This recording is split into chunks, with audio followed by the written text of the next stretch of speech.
Bismillah ar-Rahman ar-Rahim, Alhamdulillah, wa salatu salam ala Rasulullah. We continue reading from the 40 principles of the religion, the 40 fundamentals of the religion, Al-Arba'in fi Usul Din by Imam Al-Ghazali rahimahullah. ونفعنا بعلوم في الدارين آمين آمين آمين. We have reached the 7th principle, that is of the 4th quarter, that is the 37th principle, and it is really on tawakkul, reliance. Allah subhanahu wa ta'ala said, وَعَلَى اللَّهِ فَلْيَتَوَكَّلِ الْمُتَوَكِّلُونَ. Let those who rely upon Allah subhanahu wa ta'ala. وَعَلَى اللَّهِ فَتَوَكَّلُوا إِن كُنتُم مُؤْمِنِينَ. Rely upon Allah if you are believers. And he said, إِنَّ اللَّهَ يُحِبُّ الْمُتَوَكِّلِينَ. Allah surely loves those who rely upon Him. And he said, Allah is sufficient. وَمَن يَتَوَكَّلْ عَلَى اللَّهِ فَهُوَ حَسْبُهُ. Allah is sufficient for whoever relies upon Him. And he said, أَلَيْسَ اللَّهُ بِكَافٍ عَبْدَهُ. Is it not Allah enough for His slave? And he said, إِنَّ الَّذِينَ تَعْبُدُونَ مِن دُونِ اللَّهِ لَا يَمْلِكُونَ لَكُمْ رِزْقًا فَابْتَغُوا عِندَ اللَّهِ الرِّزْقَ. Those whom you worship beside Allah surely do not possess any provision for you to seek your provision. So seek your provision from Allah subhanahu wa ta'ala.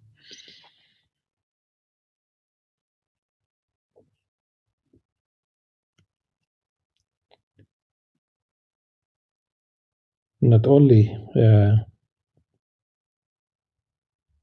they do not possess any provision for you, they can neither benefit you nor harm you. And this is why Sayyidina Ibrahim alayhi salam, when he mocked the idols of his people by destroying all of them and keeping the largest one, the major one, the main one,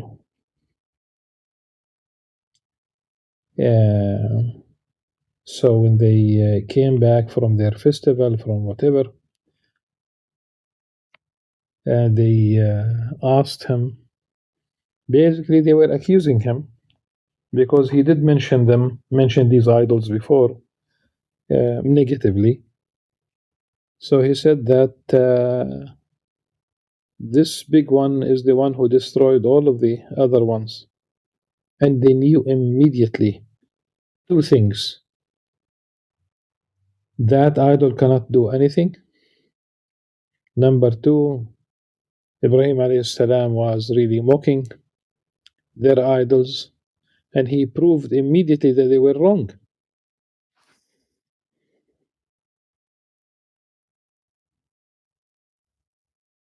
And there's a story about, this is not in our Islamic literature, but there's a story that is about, Sayyidina Ibrahim alayhi salam witnessing someone. He was present when someone wanted to buy an idol, because those who believe in idols and worship them, they might have a house where they keep a massive one, but they might have idols also at home. So this person wanted to buy an idol for himself, and it was made that day. So a piece of stone and a piece of wood, it could be, and you carve it. So the Ibrahim alayhi salam asked him, how old are you? And he said, because any number of years is, and it appears to be that this person was old enough. And then Ibrahim alayhi salam asked him, how could it be that an old man would worship an idol that is 1 day old, something like that. How could basically people take idols? How could they talk to idols? How could they feed idols? There are in Southeast Asia, there was once in Malaysia a long line of Hindus, each one carrying a bowl of milk and a spoon, and they were feeding an idol. And the Chinese next door, they put all kinds of fruits and cakes in front of their own idol.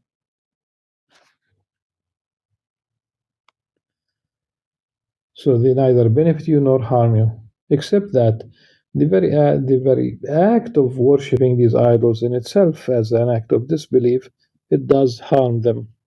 It does jeopardize really their destination, their ultimate destination in the hereafter. The Prophet ﷺ said, if you were to rely upon Allah with the reliance He truly deserves, He would assuredly provide for you, just as He provides for the birds. They start the day with empty stomachs, yet return full in the evening. It's a sound tradition. That's true reliance. Acting upon, taking the cause-effect relationship and acting upon it does not negate really reliance. Let's remember that the one of the sunan of of Friday, you basically, of course, having a shower was one of them, but one of the sunan is to recite Surah Al-Kahf. And the cave. If it's really for the blessings, then it could be that could be achieved by reciting any chapter of the same length or even more. If it's really about the blessing, about the divine reward. Therefore, there is something in that, in addition to the blessings, there is something in Surah Al-Kahf, in that chapter, in that surah, that we are reminded of every week. You recite it every Friday.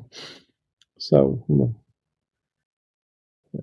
52 times a year, you are reminded of the content. One of these stories, and of course it has many stories. One of the stories in Surah Al-Kahf is about the Qarnayn, whom Allah subhanahu wa ta'ala has given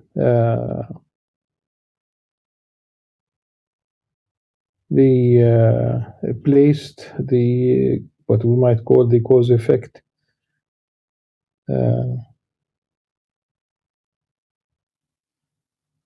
nature of things, availing it to Dhul Qarnayn. Then he followed suit by acting ثم أتبع سببا ثم أتبع سببا ثم أتبع سببا فأتبع سببا. So التمكين إن مكنا له في الأرض, that we is associated with the sababiyya. So humanity, Muslims, we need to act, and that does not negate reliance.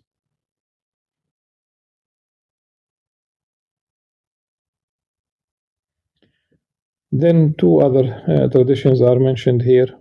Both of them are weak. The next one is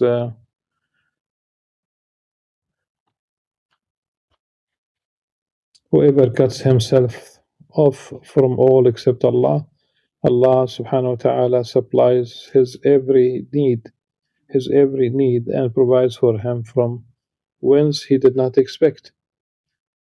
Whoever cuts himself off from all except the world, Allah leaves him to it. This tradition includes Ibrahim ibn al-Ash'ath in the chain of narrators, and he is weak. A third one, also problematic in terms of the chain of narrators. Allah's Messenger ﷺ used to say, whenever his family was impoverished, stand up to pray. He used to say, this is what my Lord commanded me with. Stand up to pray. In fact, in the text, there are two different texts of this hadith. One of them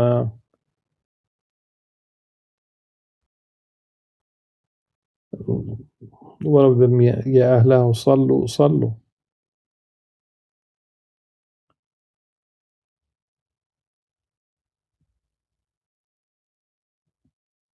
Then it is followed. It does include this the following verse, because he used to say, this is what my Lord commanded me with, وَأْمُرْ أَهْلَكَ بِالصَّلَاةِ وَاصْطَبِرْ عَلَيْهَا لَا نَسْأَلُكَ رِزْقًا نَحْنُ نَرْزُقُكَ وَالْعَاقِبَةُ لِلتَّقْوَى. Command your family to pray and be steadfast therein. We do not ask you for provision, we provide for you. In the end, the best outcome is for those who have fear of Allah. Sayyidina Ismail alayhi salam, and Sayyidina Muhammad sallallahu alayhi wasallam comes from his offspring. Sayyidina Ismail alayhi salam, in the Quran, he is described as also someone who used to invite his family, to command his family to pray. كان يأمر أهله بالصلاة.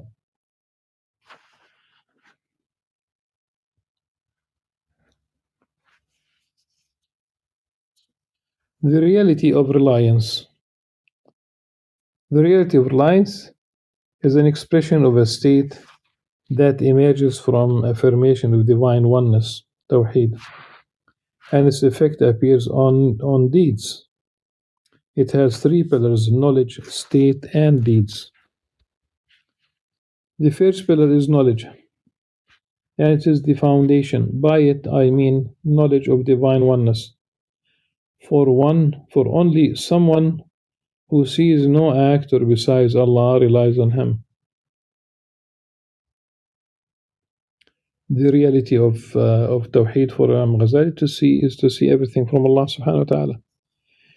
The perfection of this knowledge is contained in your statement. There is nothing worthy of worship except Allah, alone without partner. All dominion belongs to Him and all praise, and He is powerful over everything. Within this statement is faith in divine oneness, the perfection of His power and generosity, and the wisdom for which He deserves all praise. Whoever says this truthfully and sincerely has completed his affirmation of divine oneness, and the foundation through which the state of reliance emerges is established in his heart. By truthfulness, I mean that the purport of this statement becomes an inextricable quality of his person and predominant over his heart, so that there is no room for supposing anything else. The four layers declaring divine oneness. This declaring of divine oneness has two cores, two shells, outer shells, and four layers, like an almond with a core. Extract as the core of its core, and the outer shell as the shell of its shell. The outer shell is the statement of the tongue by itself, which is the faith of the hypocrites, lip service. The second is decisive belief in the heart, which is the level of the generality of creation and the theologians,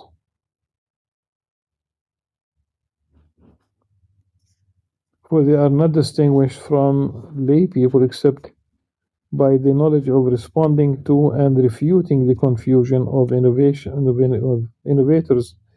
in regards to these beliefs. The third, which is the core, is when the reality of declaring this divine oneness and its true secret is exposed to a person through the light of Allah subhanahu wa ta'ala. This means that he sees many things, yet knows that they are all emanate from a single actor according to an order. By this actor, he means Allah subhanahu wa ta'ala. This means that he realizes the chain of causes, how they are sequenced, and the connection of the beginning of the chain of the causer of causes, musabbab al-asbab, which in the Islamic worldview, it is Allah subhanahu wa ta'ala. Just to mention that the prime mover for Aristotle is not involved in the details of the universe of life after that initial move, if you will.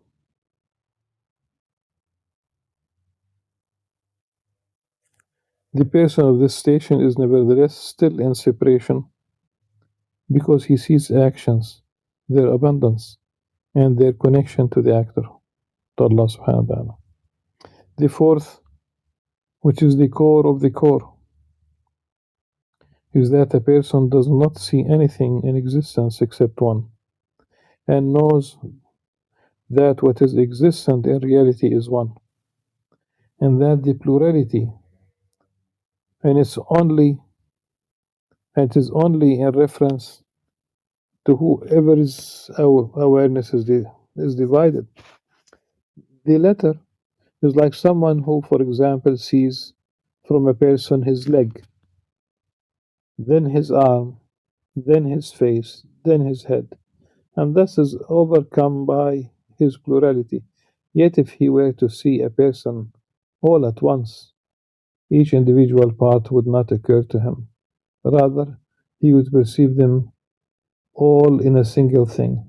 The same goes for someone who declares divine oneness, seeking the sky, the earth, the heaven, the earth, and the rest of existence does not divide his awareness. Rather, he sees all under the rule of a single thing. Let me say that many people, you might know that example of the elephant in the room, and you have blind people. Someone touches the trunk and thinks this is the elephant. Someone touches the tail. Someone touches the ear. Someone touches a leg.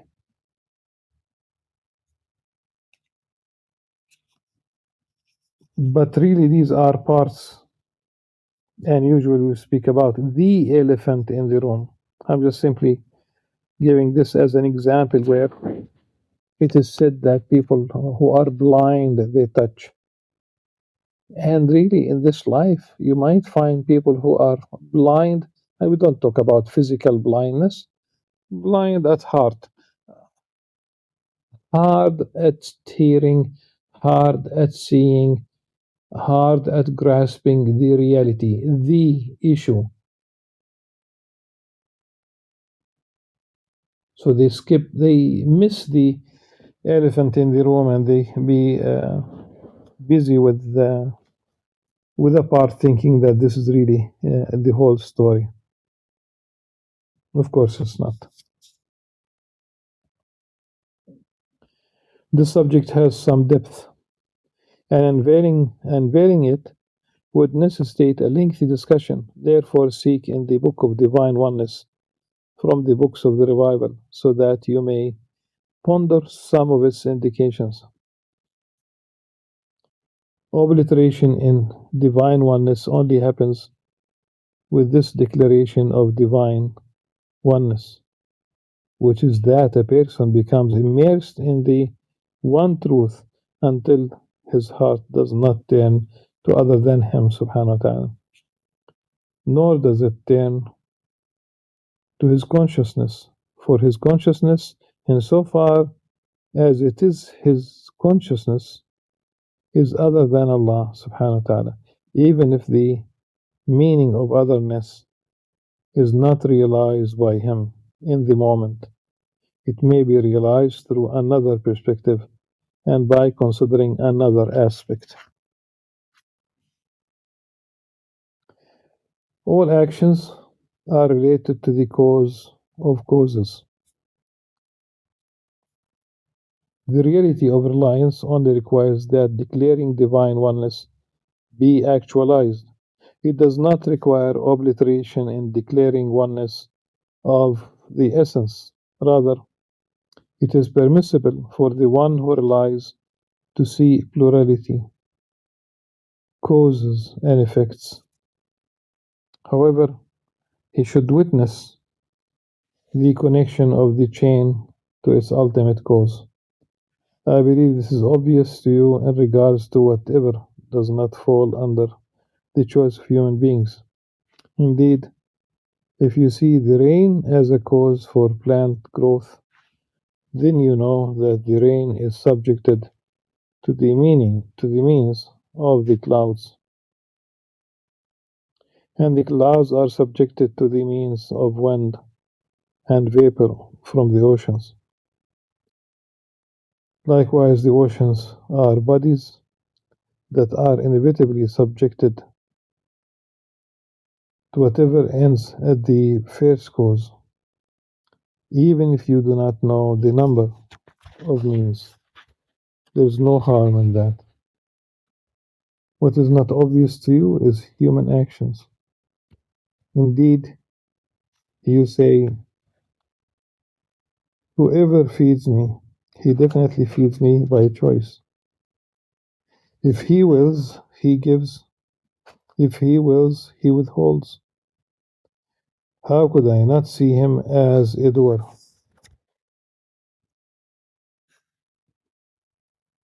In turning your attention to the doer in this way, you are like an ant. It sees the black line over the white page that occurs when the pen is moved and ascribes that to the pen. Its eye is small and weak, so it does not look unto the finger, nor from it to the hand, nor from it to the ability to move that the hand possesses,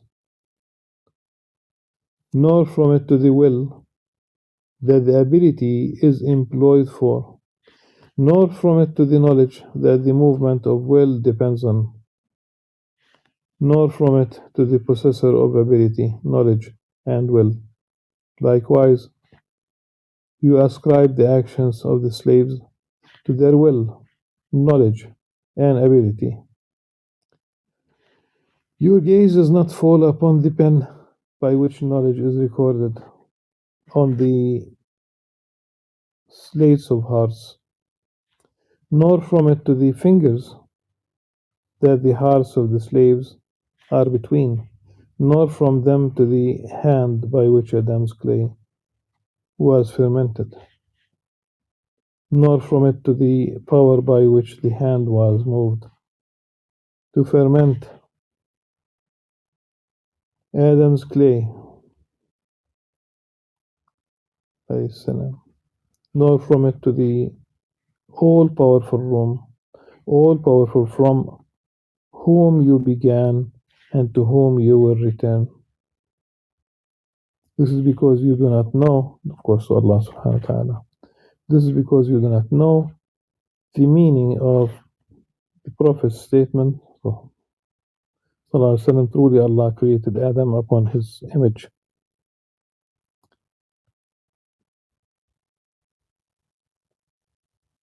Okay. Now the translation, we have to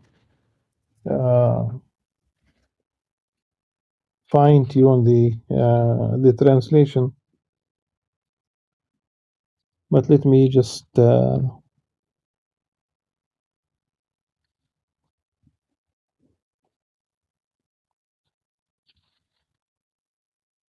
على صورته, the pronoun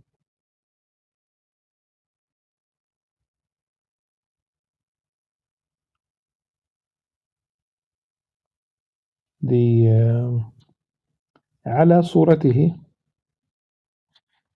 in general in Arabic, as a rule, the pronoun goes back to the very last. The pronoun goes back to the very last noun mentioned before it. So in this tradition, which is really narrated by Bukhari and Muslim, the Prophet ﷺ said, "Inna Allah khalaqa Adama ala suratih." So it's really that ha at the end of suratih, his image. In the English translation, though, the way when you read it, it does not show that it is a capital H. And this means that the translator already adopted that the H in Arabic, ala suratih, goes back to Allah subhanahu wa ta'ala. Okay, in Allah khalaqa Adam ala suratih.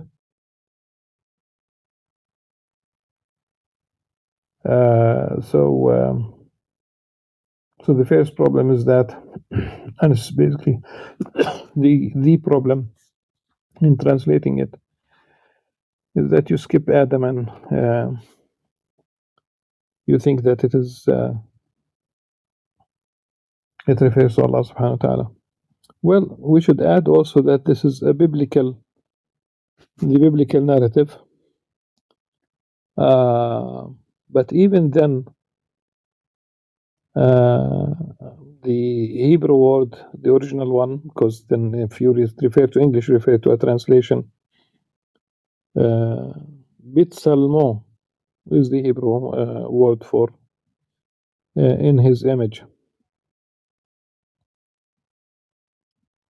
The image that you see the human being, ala surah, and that's the way you see the human being. Then it is followed by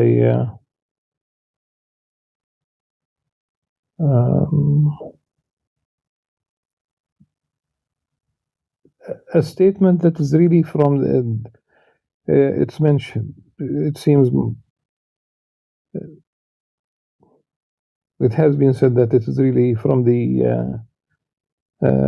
it belongs to Salman Farisi radiyallahu anhu. I fermented Adam's clay with my hands. Okay.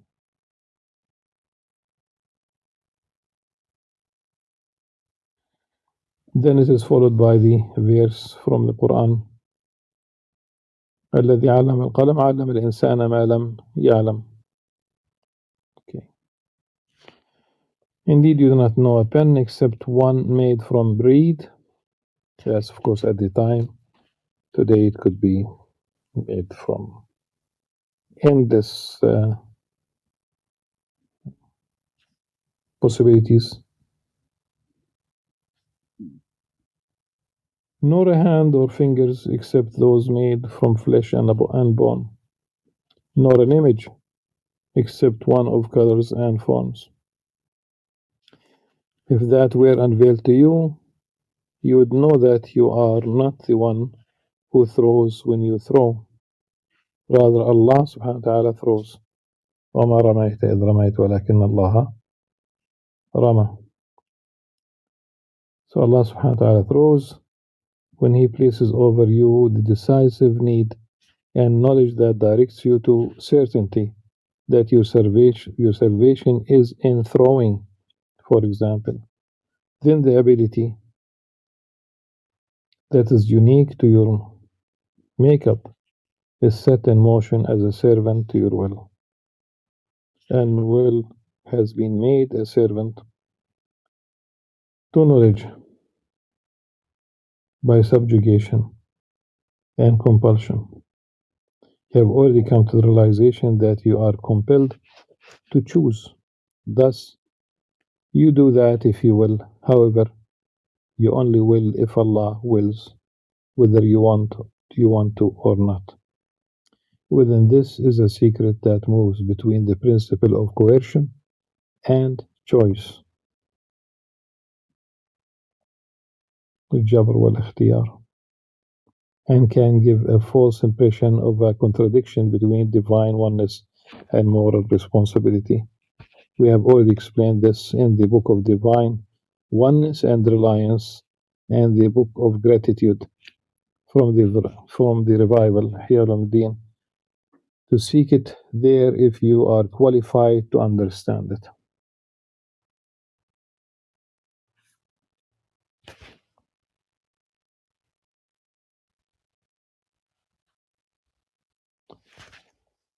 So inshallah, we'll continue still with the same principle, studying the chapter until tomorrow, inshallah. سبحانك اللهم وبحمدك نشهد أن لا إله إلا أنت نستغفرك ونتوب إليك. السلام عليكم ورحمة الله وبركاته.